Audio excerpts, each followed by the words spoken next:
थोडंसं बेसन घेतलेलं आहे, तांदळाचं पीठ घेतलं आहे 1 चमचा, हळद, जिरं,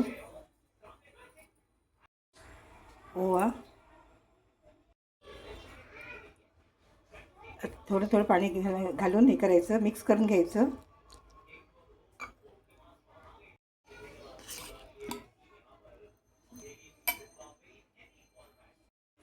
चवीनुसार मीठ घेतलं आहे अर्धा चमचा. एक अळूचं पान घेतलेलं आहे. हे बघा, आता हे अळूचं पान आहे ना, बारीक चिरून घेतलेलं आहे. हे बघा, असं मिश्रण करायचं. तेल तापलेलं आहे. आता आपण त्यात थोडी थोडी भजी घालून घेऊया.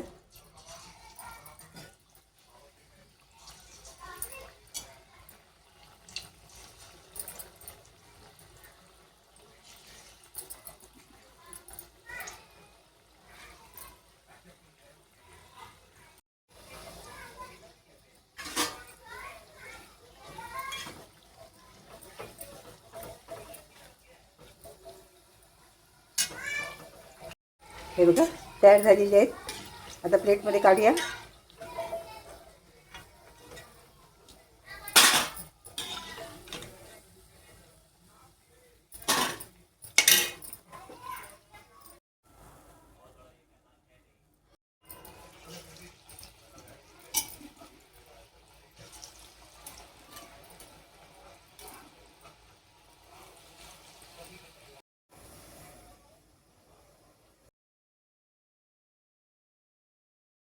आता हे बघा, सगळी आता भजी करून झालेली आहे. खूप छान लागतात. तुम्ही पण अशी करून बघा.